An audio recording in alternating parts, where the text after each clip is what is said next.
China considers itself at war with the U.S., and it holds the U.S. to rules it refuses to follow itself. So what can the U.S. do?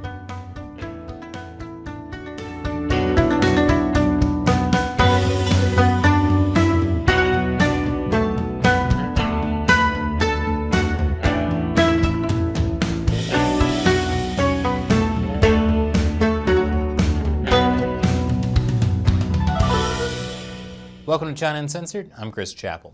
Since the 1950s, the Chinese Communist Party has been calling the United States its enemy. Top officials talk about fighting a war with the U.S. Not a boots-on-the-ground war, but economic warfare, propaganda warfare, media warfare. But even as the Chinese regime was saying this, the U.S. was focused on engaging with China, strategic cooperation. What will it take to get Americans aware of the threat posed by the Chinese Communist Party? Joining me today is David Stilwell, the former top U.S. diplomat to East Asia. He was the Assistant Secretary of State for East Asian and Pacific Affairs during the Trump administration. Thanks for joining us today. Glad to be here, and I love the show, so it's a good chance to finally join you. Oh, thanks so much. So, when you came on as Assistant Secretary of State, how was U.S.-China policy changing? Well, I think by the time I came on, the Trump administration had already made significant changes to what in the past was a policy of trying to win them over and bring them along into recognizing that hadn't worked. 40 years of trying hadn't worked, and so they took a more forceful approach. And so it actually fit my desires as well from my time in the embassy in Beijing and beyond to take a harder edge with the PRC and speak to them in a language they understand. Well, I know while you were in that position, you called China a lawless bully. How did that go? Well, I mean, again, diplomatic language doesn't have to be nice, right? It's just because diplomats can also use hard language. And if the language doesn't reflect the reality, then all of a sudden your credibility is shot. And so calling it what it is part of, you prefer to have those conversations in private, but if they're not having the conversations, if they're not going to talk to you, then you have to message them in any way you can. And in the public space is one option. So just calling it as it is. And look at the most recent example of the Michael Kovrig and Michael Spavor in response to the legal detention of Huawei heiress Meng Wanzhou. That sounds like a lawless bully to me, right? Hostage diplomacy isn't how normal diplomatic diplomacy is conducted. So, yeah. Well, so was it frustrating dealing with your Chinese counterparts? I got to say, it was frustrating in previous administrations. I was in military, so I've worked for every administration since Jimmy Carter. It was frustrating saying, hey, there's a problem here. We need to take a harder edge. And we weren't given one. And so my PRC counterpart oftentimes mocked me, when he says, well, it's just the way it is, man. And we're doing it this way and you have to be nice to us. Well, this is one reason I got back into government, happily retired here in Hawaii, as I saw that the Secretary Pompeo was taking what I thought was a very necessary approach to the PRC. And again, having a direct conversation in many ways clarifies our intent with the PRC. It's actually better than trying to be nice, because for all this time, they've been wondering, why aren't they reacting more forcefully? We would, and why aren't they doing it? Well, we'd had enough after 40 years and said, we're going to play, unfortunately, we have to stoop to your level and play the game your way. Mm-hmm. And that's sort of the idea of reciprocity that you've talked about? Absolutely, and that comes from everybody goes to the embassy in Beijing, Foreign Service, Defense Attaché, as panda huggers. We go, I can solve this. I see a way clear to do this. And everyone leaves the embassy a dragon slayer going, this is a problem. And we're gonna have to take a harder position on this. So that colored my approach. And then having had real experience in the PRC, and looking at how badly they treated us there, and then looking at how well we treat their diplomats in the U.S., made that conversation with my counterpart very easy. Because I can say, we both know that you do this to us there, and you don't give us any of the same, and we yet give you full latitude here in the U.S. So how are we going to rectify this? How are we going to make this more balanced relationship in the terms of that they use in their own language, in terms of the new type great power relations, right? Mutual benefit, mutual respect, no confrontation, and win-win. And yet they violate every single one of those. They're demanding that of us, but they're not willing to give it back to us. So I gave it back as much as I could.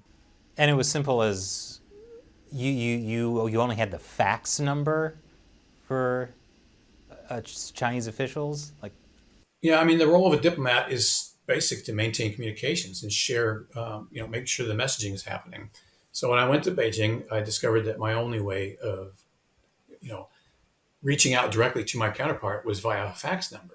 And I kept asking him, can I get your phone number at least, so when things go pear-shaped, we can at least talk about it and, prevent these things from, escalating. And they wouldn't even entertain the question. And so I ran into my counterpart in the U.S., and he had just scheduled a meeting here in Hawaii with his counterpart with a senior officer at the Pacific Command. And I go, how'd you do that? And the Pacific guy says, well, he just called us up. It turns out he had every DoD phone number, and he could call anybody he wanted. And oftentimes, in the spirit of friendship and the rest, his American counterparts would accept the invitations. So I asked him, I've got a fax number. You've got every phone number in the book. How is that fair? Why don't you guys allow me the same latitude? And he kind of smirked at me and smugly says, well, that's not our system. And they hid behind that. That's not their system. And so how do you respond to that? Well, you have to then match. In the spirit of reciprocity, you have to try to match that system and deny them the same things, and then incentivize them to give you what you deserve, and then step by step build a relationship back up to where it should be. Yeah, at least they should give you their beeper number.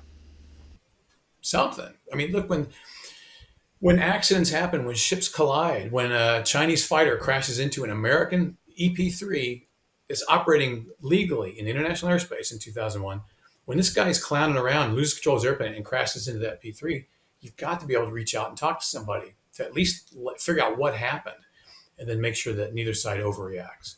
And when I was there, I didn't have the ability to do that.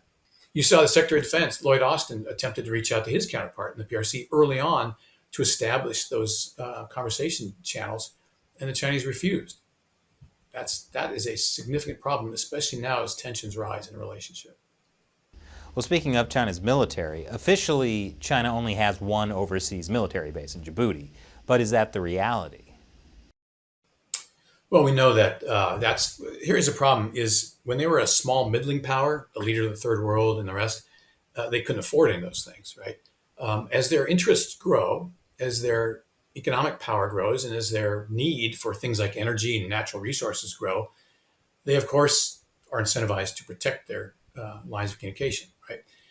If there's blockages or if there's unrest or instability, if the Straits of Malacca close or whatever, that really affects their ability to do their jobs. We're seeing the energy problem in China right now due to the supply chain and shipping issues. And so it makes, to me, perfect sense that they would want to defend those. Remember, Djibouti began as our invitation to them to help with the piracy problem, because the piracy problem affected their shipping capability just significantly. And so they were incentivized to participate. The fact that they are looking to put bases in Sri Lanka and Cambodia and anywhere else they can find, they've got the port in Darwin. It makes sense to me, but that's not the narrative. They say only imperialists set up these coaling stations and all that while doing the opposite. To me, that's a great advantage or an opportunity, is we can take the actions, put them against the words, show that disconnect, and then question their credibility. And credibility leads to legitimacy. So I think when their legitimacy is at stake, it will force them to make their words and their actions align better. Yes, we are building bases overseas because we have global interests. Perfect. Now, that's a repudiation of their long-term policy, of policies like non-interference in the internal affairs of foreign governments, which they do constantly here, and the fact that they are an imperial and global power. Just make the words align the deeds. Well, if we want to talk about holding China to their word, they've been talking about invading Taiwan. Is the U.S. prepared for that? One thing that we as Americans, and especially we in the U.S. government formerly, need to do is be more astute when we read Chinese language, because there is an outside voice and there's an inside voice. And the outside voice is all about threats and deterrence. And if a threat, when we make threats and we don't follow through on the threats, then I got to point to the Syrian red line as a good example of drawing a red line and then not following through. Your credibility, you feel like it's been damaged. But that's not how they work. In the PRC sense, if you threaten somebody 10 times and they back down once, that's a success. The other 9 times, the fact that you didn't follow through, that's not considered a loss. That's a break-even point. And it's the same thing with, as you mentioned earlier, global commitments or internal commitments. That Hong Kong being the most glaring, the fact that they, in the joint declaration, agreed that they would afford Hong Kong significant autonomy for 50 years, and in 23-year mark just walked away from that. And they called that agreement a scrap of paper. That should put everybody on notice as to how much stock you can put into the word of the Communist Party. If there's an advantage in walking away from an agreement, the damage to the reputation is not considered significant. And so, this is where Pompeo said, distrust and verify. That's got to be the new mantra for not just the U.S. government, but for all interactions with PRC. Yeah, they're open about disregarding international agreements, and as you mentioned, hostage diplomacy. But I think the real question is, do you think the American public understands the threat of the Chinese Communist Party? No, and that's been a huge frustration, is helping us get better at telling a story. The U.S. government, helping the U.S. government communicate with our own people better. It was endlessly frustrating that the best we could do is put out these bland, anodyne public statements. The Secretary of State says this. I mean, I guess we have to do that, but we've got to get smarter on utilizing, social media and media that my kids relate to get this message to the down to making it real to the American people.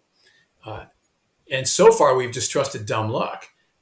Bill Maher, or how do you pronounce his name, John Oliver, the NBA, the story of Daryl Morey of the Houston Rockets simply tweeting, "I stand with the people of Hong Kong," and then the NBA losing all of its China revenue for a period of time. And then the response of some key NBA players who actually sided with the Chinese. That is really unfortunate. But the fact that dialogue is happening in the public, popular space is important. And I can't say enough about Enes Kanter basically saying enough, standing up. And yes, we make a lot of money in China, but isn't our self-respect worth more than that? And yes, let's talk about, needlessly punishing a minority, the Uyghurs in China, and then all the other things. He's talking about Hong Kong now. Good for him. That's going to get this into the popular space where people are going to start asking questions like, yeah, what's that all about? This show does that, right? You're using social media to help people understand what the real, what the Chinese Communist Party really does. So do you think in the end the U.S. would be able to decouple from China? Not entirely, but this is going to be a period of adjustment for the next 5-10 years or whatever it takes to get them to treat us with the same respect they demand of us. And so, decoupling, I think, is an unfortunate word. It's a Chinese term that basically says, you can very neatly unplug the relationships and have an independent Chinese economy and an independent American economy. And it's not that, and it's by design. By design, it's this tangled mess. I compare it to 2 root balls. 2 trees have grown too close together, and their root balls are entwined. And if you want to separate those 2, it's going to be ugly, and it's going to damage both sides, but it's necessary. You've got to. Because the relationship isn't necessarily 2 trees. It's a forest of American trees and an invasive kudzu, that's a parasite that's choking out healthy American businesses through any number of ways. And the funny thing is, American businesses don't learn. They constantly go back to China because this is the market they want to get at. And the Chinese rules, mandatory joint ventures, makes it impossible for them to actually retain their own sovereignty, and they have to give up their intellectual property and all the rest, and soon leave China with their pockets outturned. And as the President Trump said, it's the greatest illegal transfer of wealth in the history of mankind. I think this gets at the heart of the issue. For 40 years, the U.S. got its China policy dead wrong. But it seems like a few years ago, even before COVID, that started to change. And, this was something that was across the government. Democrats and Republicans, people started to recognize the threat of the Chinese Communist Party. What do you think changed, and what is the next step moving forward? It just took some over-the-top actions on the part of the PRC. Hong Kong in 2014 umbrella revolution didn't get that much attention from outside of government, but the protests of 2019 did, and those really started putting the problem on the in America people's laps. They started understanding why democratic Hong Kong is being squeezed like it is. The Uyghur issue, you compare Tibet to Xinjiang. I've never understood why we allow Tibet a pass. What Chinese activities in Tibet? It's the same guy, right? This guy Chen Quanguo, who we have sanctioned. I mean, he did his work in Tibet. He proved that you can kill your way to peace, and then he moved to Xinjiang and pretty much followed the same pattern. In China, Uyghurs are assumed to be terrorists. The fact that they're Uyghurs, based on their race, then they treat them like in Minority Report. Before they can commit their terrorist acts, we're going to suppress them, train them, and keep them from doing these things inside China. I think that's despicable, and I think that one resonated. American people finally understood exactly what we're talking about, both on the testimony of some Uyghurs who've been very brave because their families are being held in Xinjiang and being punished, activities that the Trump administration carried out with Secretary Pompeo at the General Assembly in September 2019, where we convened a sidebar event with 32 countries for Uyghurs who testified to the treatment they had. And then, of course, the pandemic. I mean, that's undeniable that they are responsible for that. These are things that have gotten people to wake up. And now, I said this, people say seeing is believing. The fact is believing is seeing. Now the blinders have come off and people are starting to recognize, yeah, there really is a problem here. And even as we're affected by supply chain issues, inflation, all of this goes back to coronavirus, the globalized supply chain tied to China. Monopolistic, non-WTO conforming behavior in rare earths. The first hint of that was in 2010 when a Japanese Coast Guard ship, completely within its rights, arrested a Chinese trawler that had rammed it. And what was the Chinese response? They cut off or threatened to cut off rare earth metals to Japan, which would have crippled its electronic markets and factories. That was the beginning where people began to realize that China has kind of taken over a whole bunch of key industries, lithium for batteries and the rest. Again, awareness is all you need. I know awareness is the first step. And now people are aware we can start doing things. With our allies and partners and like-minded, there's nothing we can't do. 60% of the global GDP is represented by the US, the EU, and Japan, right? If we can just get those three on board, there's no problem we can't solve. Well, thanks so much for coming on the show and helping spread some of that awareness. Thank you. Look forward to coming back. Definitely. And thank you for watching. For more, check out the hour-long discussion Matt Shelley and I had with David Stilwell. That's on our podcast, China Unscripted. The link is below. Once again, I'm Chris Chappell. See you next time.